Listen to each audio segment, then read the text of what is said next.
2025년 하나님의 은혜로 우리가 잘 보내고 마지막 날에 이렇게 송년 감사 예배로 드려서 얼마나 감사한지 모르겠습니다. 우리 예배 드리며 2025년에 하나님이 우리에게 주신 좋은 선물들 생각하며 진정으로 감사하고 또 우리의 고질적인 부족함이 무엇인지 살피며 또 2026년에는 보다 더 성숙해진 인격이 되고 또 2026년에 또 하나님 안에서 우리가 열심히 살아갈 때 또 하나님의 말씀에 따라 살아갈 때 우리에게 주실 선물 또 기대하며 예배할 수 있기 바랍니다. 오늘 설교는 시로 시작할까 생각합니다. 나누어 드린 예배 순서지에 보면 국화옆에서라는 시가 있습니다. 서정주 시인이 쓴 시로 우리나라 사람들이 좋아하는 시들 중에 시들 순위를 매기면 항상 10위 안에 들어가는 시입니다. 한 송이 국화꽃을 피우기 위해 봄부터 소쩍새는 그렇게 울었나 보다.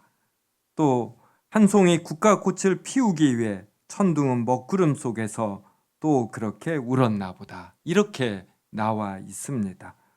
이것은 한 송이 국화꽃이라는 그렇게 중요하지 않은 것도 이렇게 피우기 위해서는 소쩍새 또 천둥, 먹구름 이러한 것들이 필요하다라는 이야기입니다. 즉 한 송이의 국화꽃도 피는 데는 전 우주적인 참여가 필요하다 이러한 이야기입니다. 그리고 시들은 이렇게 그걸 사연시라고 하나요? 그러면은 보통 세 번째 연애에 이제 중심되는 내용이 있죠. 그래서 그리고 아쉬움에 가슴 조이던 먼 젊음의 뒤안길에서 인제는 돌아와 거울 앞에 선 내 누님같이 생긴 꽃이여. 그래서 한 여인이 거울 앞에 서서 이렇게 안정된 모습으로 있기까지는 이러한 뒤안길을 이제 걸었던 것입니다. 젊은 시절에 이런저런 이제 일들이 있는 것이죠. 이러한 모든 것을 걷고 나서 인생을 간조하며 거울 앞에 서는 것이다. 그래서 한 송이 국화꽃이 피는데 전 우주적인 참여와 여러 과정과 여러 고난이 있듯 한 여인의 안정된 모습에도 전 우주적인 참여가 있었던 것이고 젊은 시절에 어떤 고뇌와 그리고 대로가 아니라 뒤안길이라는 어려움을 걷는 길이 있었다 이렇게 말합니다. 이 서정주 시인이 이제 불교 신자에 가깝죠. 이러한 분도 인생을 경험하고 그리고 또 잘 관찰하면은 이러한 내용을 이제 말할 수가 있는 것입니다. 그런데 서정주 시인이 보지 못한 것 이제 이게 있는데 이게 뭐냐면 이러한 한 송이의 국화꽃 또 천둥 먹구름 그리고 한 여인의 인생의 뒤안길을 걸은 이후에 안정됨 이러한 것들이 모두 다 하나님으로 인한 것이라는 것입니다. 꽃이 피고 천둥이 일고 먹구름이 일려면 이러한 시간과 공간이 있어야지 되죠. 이 지구라는 별이 있어야지 됩니다. 이러한 것을 하나님이 주신 것이고 이러한 별에서 사람들이 살아가는데 이 사람들이 겪는 여러 가지 사건 사고와 그로 인한 어떠한 깨달음 이렇게 일들을 엮어가심 이러한 것이 모두 다 하나님으로 인한 것입니다. 춥지 않으셔요? 네, 이게 전부 껐나요? 네, 네, 좀 추우면 이거 틀으셔도 돼요. 옷들을 입으시는 것 같아서. 그래서 시편 103편 1절 보면 이렇게 말합니다. 내 영혼아 여호와를 송축하라. 내 속에 있는 것들아 다 그의 거룩한 이름을 송축하라. 그래요. 내 속에 있는 것들이 다 여호와의 이름을 송축하라는 것은 나에게 있는 모든 것들이 주님으로 인한 것이다, 이런 의미입니다. 내 속에 있는 모든 것들, 내 속에 있는 것들로 인해서 우리가 이룬 것들, 이러한 것들이 전부 다 여호와로 말미암은 것이므로 내 속에 있는 모든 것들, 내 속에 있는 모든 것들로 이룬 모든 결과물들, 이러한 것들을 가지고 여호와를 송축하라, 이렇게 성경이 말을 합니다. 2절 보면 내 영혼아 여호와를 송축하며 그의 모든 은택을 잊지 말지어다. 하나님께서 베푸신 모든 은혜, 이것을 너희가 잊으면 안 된다. 너가 가진 것 중 너 스스로 얻은 것, 이것이 없음을 알아야 한다. 이렇게 2절이 말합니다. 3절을 보면 그가 내 모든 죄악을 사하시며 내 모든 병을 고치시며, 이럽니다. 여기에서 이 죄악과 병이라는 것은 우리 각자가 행한 바에 의하면 받아야 할 하나님의 벌, 이걸 뜻하는 것이에요. 그런데 하나님께서는 우리에게 원인을 묻지 아니하시고 용서해 주신다. 이것을 내 모든 죄악을 사하시며 내 모든 병을 고치시며, 이렇게 표현해요. 그래서 지금 1절과 2절과 3절에서 1절에서는 내 속에 있는 것들아 다 그럽니다. 다. 그 다음에 2절에서는 그의 모든 은택을 잊지 말라, 이럽니다. 그리고 3절에도 모든이 나와요. 모든 죄악, 모든 병. 그래서 여호와께서 너에게 모든 걸 주셨다. 그런데 너는 이러한 것을 제대로 인정하지 않고 너의 존재감을 높이는데 사용한다. 이로 인해서 너가 받아야 할 어떤 죄악과 병이 있는데 이것을 여호와께서 사하여 주신다, 이렇게 말을 합니다. 그러며 4절 보셔요. 내 생명을 파멸해서 속량하시고 인자와 긍휼로 관을 씌우시며. 사람의 이러한 부족함과 죄에도 불구하고 하나님께서는 이 생명을 파멸로 끝내시지 아니하시고 속량하십니다. 그리고 인자와 긍휼로 관을 씌우셔요. 여기서 인자와 긍휼로 관을 씌우신다라는 건 이 왕관인데 이것이 무엇으로 치장이 되어 있냐면 인자와 긍휼로 치장이 된 이러한 왕관을 하나님께서 씌워 주십니다. 그러니까 왕관을 씌워 주신다라는 것은 그의 모든 옷이, 그의 모든 처지가 왕과 같다, 이런 의미죠.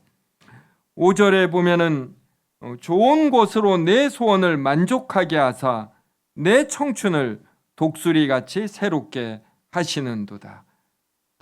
그래서 우리가 이 땅에서 누리는 이러한 좋은 것들, 이러한 것들을 하나님께서 주셔서 우리의 마음을 만족하게 하시고, 그 다음에 내 청춘을 독수리같이 새롭게 하신다라는 건, 이 청춘은 우리나라 말로 하면 젊음이죠.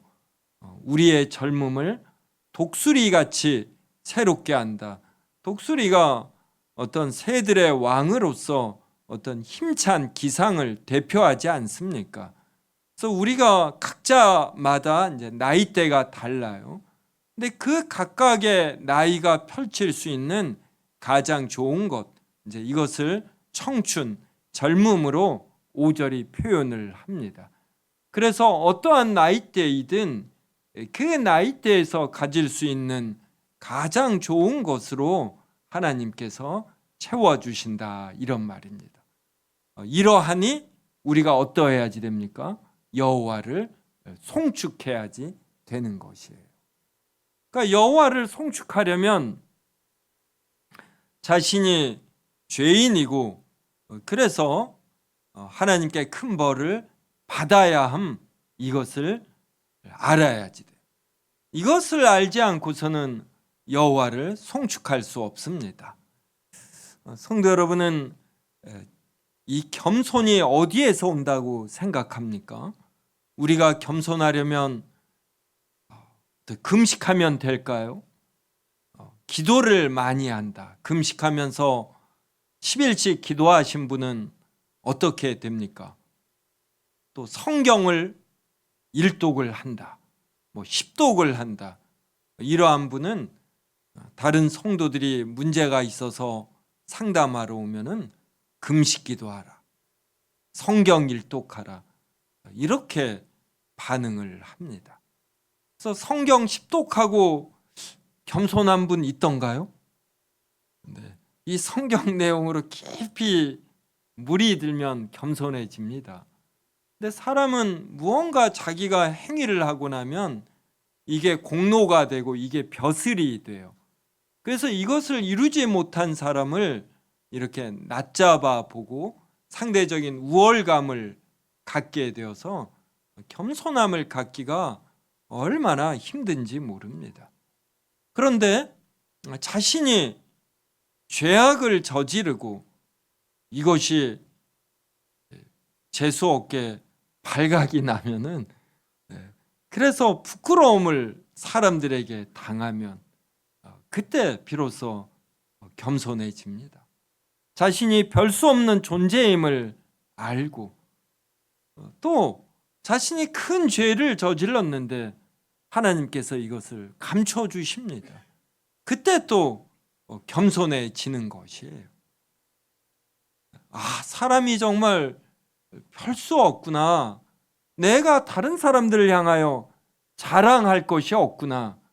이것을 경험할 때 이것이 하나님의 은혜로 내가 죄가 용서되고 있음을 알 때 그럴 때 다른 사람의 약함과 부족함과 죄를 정말 온몸으로 이해하는 것입니다. 그래서 이렇게 큰 죄를 지어보지 못한 사람, 그렇다고 죄를 지으라는 거 이건 절대로 아니에요. 근데 이렇게 작은 죄들만 어떻게 짓는다고 할까? 그렇다고 착한 일을 하는 것도 아니에요. 이러한 분들이 애매할 수 있는 것이에요. 정말 사람이 이 속성이 얼마나 하나님의 거룩함에 비해서 저급한가, 자신이 얼마나 별 수 없는 존재인가, 이것을 깊이 깨달을 때 그때 우리는 겸손해질 수 있는 것입니다. 그래서 3절에 있는 그가 내 모든 죄악을 사하시며 내 모든 병을 고치시며, 자신의 죄에도 불구하고 이렇게 병을 고치시고 4절이 말하는 것처럼 생명을 파멸해서 속량하시고 그리고 오히려 인자와 긍휼로 관을 씌워 주십니다. 그리고 우리의 청춘을 독수리같이 새롭게 하셔요. 이것을 깨달을 때 우리는 겸손해질 수 있고 그리고 우리의 모든 것으로 여호와를 송축할 수 있는 것입니다. 시편 103편 8절부터 11절 저와 한 절씩 읽겠습니다.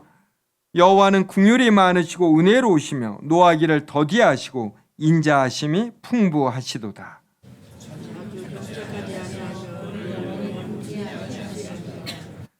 우리의 죄를 따라 우리를 처벌하지는 아니하시며 우리의 죄악을 따라 우리에게 그대로 갚지는 아니하셨으니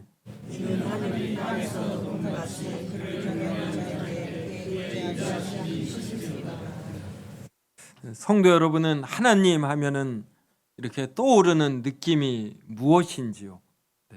우리가 하나님 할 때 다른 거 다 잊어도 꼭 하나 기억해야 된다. 그러면 바로 이거예요. 여호와는 긍휼이 많으시구나. 그리고 은혜로우시고 노하기를 더디하시고 인자하심이 풍부하시구나. 하나님은 공의로우신 분이시죠. 근데 동시에 또 이렇게 인자와 긍휼이 풍성하셔요. 하나님께서 우리의 죄를 그대로 보시고 여기에 대해서 벌을 내리신다라면 우리 중에 살아있을 자가 한 명도 없습니다. 그래서 여러분 그냥 하나님 하면 사랑의 하나님, 그리고 인자와 긍휼이 풍성하신 하나님, 노하기를 더디하시는 하나님, 이것만 기억하셔도 됩니다. 이것만 기억하셔도 성경의 대부분을 기억하시는 것이에요. 하나님에게 이러한 속성이 없다라면 우리가 존재할 수가 없는 것이에요. 우리가 이러한 하나님을 알 때, 그때 우리가 다른 사람을 우리도 긍휼로 대할 수 있습니다. 노하기를 우리도 더디할 수 있는 것이고, 그래서 저도 하나님의 이 속성을 많이 기억하려고 합니다. 우리가 공의를 드러날 때에도 늘 인자와 하나님의 인자와 긍휼과 노하기를 더디하심, 이것을 기억하며 어떤 공의가 드러나야 하는 것이에요. 그래서 성경은 이 인자와 긍휼이 풍성하신 하나님에 대한 표현이 얼마나 많은지 몰라요. 왜 태양이 뜹니까? 우리 죄인들을 향해서 하나님께서 이 우주를 전부 다 이렇게 일그러뜨려도 되는데 노하기를 더디하시기 때문에, 그래서 노아의 홍수 이후 이러한 낮과 밤이 여전히 유지될 것이다, 이렇게 말씀하시지 않았습니까? 그래서 성도 여러분이 참 부끄러운 죄를 지었을 때, 여전히 자신의 부족함을 확인할 때, 그때에도 우리는 인자와 긍휼이 풍성하신 하나님께 나아갈 수 있는 거예요. 우리는 아주 뻔뻔하게 하나님의 이러한 속성을 믿고 나아가는 것입니다.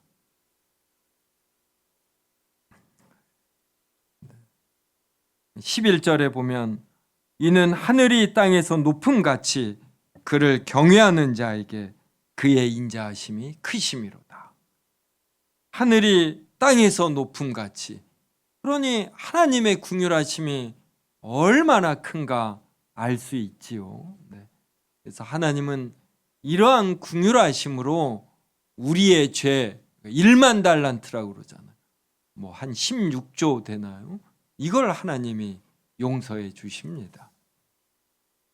마지막으로 13절부터 16절 저와 한 절씩 읽겠습니다. 아버지가 자식을 긍휼히 여김같이 여호와께서는 자기를 경외하는 자를 긍휼히 여기시나니, 이는 그가 우리의 죄를 아시며 우리가 단지 언질 뿐임을 기억하시니라. 인생은 그날이 풀과 같으며 그 영화가 들의 꽃과 같도다. 그것은 바람이 지나면 없어지나니 그 인자들을 다시 알 수 없으리라. 아버지가 자식을 긍휼히 여김같이 여호와께서는 우리를 긍휼히 여기십니다. 13절에 보면 여호와께서는 자기를 경외하는 자를, 이렇게 되어 있어요. 근데 여기서의 핵심은 여호와께서 우리를 긍휼히 여기신다예요. 근데 하나님이 또 무한정 사람들을 긍휼히 여기시는 것은 아니시지요. 그들 중에 특별히 택하셔 자신의 자녀로 삼으시고, 그리고 하나님의 사랑과 진리를 알게 하십니다. 이것을 바로 자기를 경외하는 자를, 이렇게 성경이 표현하는 것이에요. 우리가 이 구절을 보고 우리가 여호와를 경외해야만 여호와께서 우리를 긍휼히 여기신다, 이렇게 생각하시면 안 돼요. 물론 결론적으로는 우리가 여호와를 경외해야지 됩니다. 그런데 그 이전에 여호와께서 우리를 사랑하셔서 여호와를 알게 하시고 여호와를 경외하게 하시는 것이에요. 우리가 여호와를 알고서도 얼마나 많은 부족함과 죄 속에 있습니까? 오늘 하루만 해도 제가 얼마나 거룩하게 보냈는가 함에 있어서 자신이 없어요. 여호와의 궁휼하심이 없으면 제가 지금 이렇게 존재할 수 없고 여기에 설 수가 없는 것입니다. 그래서 여호와께서는 우리를 정말로 자신의 친아들처럼 여기시는 거예요. 여기에 있는 한 명 한 명을 1대1로 우리를 관찰하시고 보호하시고 우리의 필요를 아시며 아버지로서 모든 걸 공급하시고 보호하십니다. 그래서 이러한 하나님을 이 시간 한번 느껴보셔요. 여호와 하나님 하면 저 멀리 있는 태양처럼 여기고 있는지, 아니면 내 안에 내주하시는 성령 하나님으로 말미암아 여호와 하나님 아버지께서 우리를 자녀처럼 대하고 계시는지, 우리가 머리로 아는 것, 이것이 우리의 가슴에 내려오는데 이렇게 몇 년씩 걸려요. 특히 자기의 성향이 T인 분은 한번 머릿속에 있는 지식으로 있는 그 여호와 하나님을 이 가슴으로 한번 느껴보십시오. 제가 자녀들을 키울 때 언제 가장 이렇게 좀 이렇게 서운하다고 할까? 이것은 부모에게서 거리를 둘 때 이렇게 멀리 있으려고 할 때입니다. 오히려 사고를 치고 말썽을 부려도 여기에 대해서 미안해하며 다가올 때, 그때는 모든 것이 부모와 자녀의 관계에서 이렇게 용서되고 품어지고 어떻게 하면 그를 위해 무엇을 할 것인가, 이러한 마음이 생깁니다. 그래서 우리도 여호와 하나님을 우리의 마음에 모시고 느껴야지 돼요. 정말로 그 하나님께서 인자와 긍휼이 풍성하셔서 나를 친자식처럼 대하고 있는가. 그래서 나에게 어려움이 있을 때 내가 그 하나님께 다가가 하나님께 기도하며 나의 어려움을 이야기하고 하나님께서 해결해 주실 것, 이것을 확신하고 있는가, 이것을 한번 돌아봐야 합니다. 2026년에는 여호와 하나님을 더 깊이 묵상하며 내 머리에 있는 하나님을 내 가슴 속으로 모시고, 그래서 자주 하나님과 소통하실 수 있기를 바랍니다. 그래서 어려움이 있을 때 언제든 여호와를 송축하며 여호와께 기대는, 그래서 하나님의 사랑을 느낌으로 어떤 마음이 더 부드럽고 사랑과 긍휼이 풍성해서 다른 사람을 더 크게 사랑하는, 다른 사람의 단점과 부족함을 넉넉히 용서하는 우리 세움교회 성도들이 되기를 주님의 이름으로 축원합니다.